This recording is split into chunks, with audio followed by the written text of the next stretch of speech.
আসছে স্কুল মিল। নভেম্বর থেকে ৩১ লাখ শিক্ষার্থীকে পুষ্টিকর খাবার দেবে সরকার। প্রাথমিকে নতুন নিয়োগ।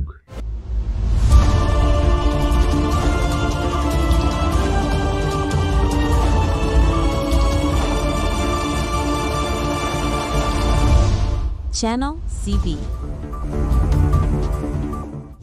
দেশের প্রাথমিক শিক্ষায় আসছে এক বিশাল পরিবর্তন।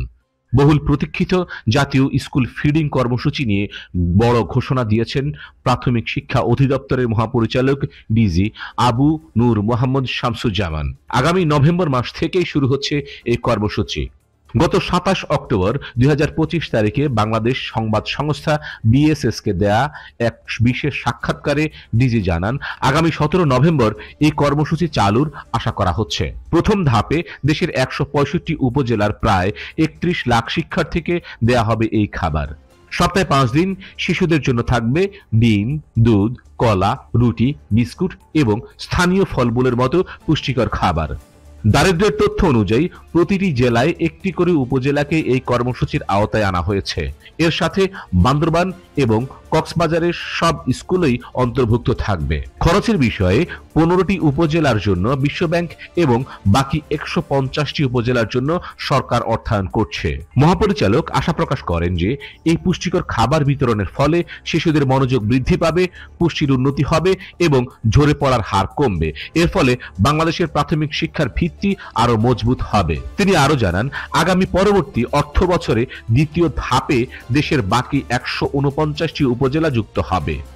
তখন বাংলাদেশে প্রায় ১ কোটি শিক্ষার্থী এই কর্মসূচির আওতায় আসবে। স্কুল ফিডিং এর পাশাপাশি প্রাথমিক শিক্ষা ব্যবস্থার আরো একাধিক গুরুত্বপূর্ণ বিষয় নিয়ে কথা বলেছেন মহাপরিচালক। বর্তমানে সহকারী শিক্ষকের ১৩,৫০০টি পদ শূন্য আছে। আগামী নভেম্বরেই নিয়োগ বিজ্ঞপ্তি প্রকাশের জন্য বিধিমালা চূড়ান্ত করা হচ্ছে।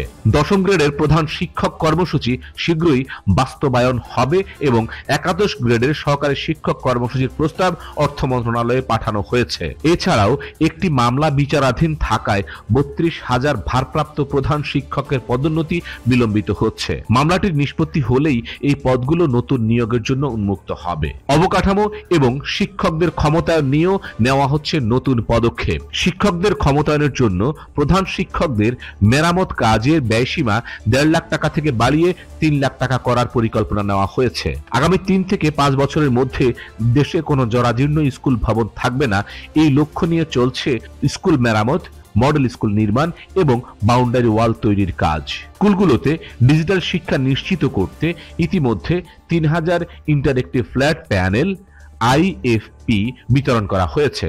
আগামী ৫ বছরের মধ্যে অর্ধেকেরও বেশি স্কুলে এই প্রযুক্তি পৌঁছে দেওয়ার লক্ষ্য রয়েছে। স্কুল পরিচালনায় স্বচ্ছতা আনতে শিক্ষাবিদ ও স্থানীয়ভাবে প্রতিশ্রুতিবদ্ধ ব্যক্তিদের নিয়ে অ্যাডহক কমিটিগুলো পুনর্গঠন করা হবে। স্কুল ফিডিং কর্মসূচি এবং শিক্ষক নিয়োগের এই পদক্ষেপগুলো বাংলাদেশের প্রাথমিক শিক্ষাকে এক নতুন উচ্চতায় নিয়ে যাবে বলেই আশা করা যায়। প্রিয় দর্শক, এই ছিল আজকের বিশেষ আপডেট। প্রাথমিক শিক্ষার সবশেষ খবর সবার আগে জানতে আমাদের চ্যানেলটি সাবস্ক্রাইব করুন এবং বেল আইকনটি প্রেস করে রাখুন। Nazim Hamid, channel CB। Subscribe now for daily news and updates.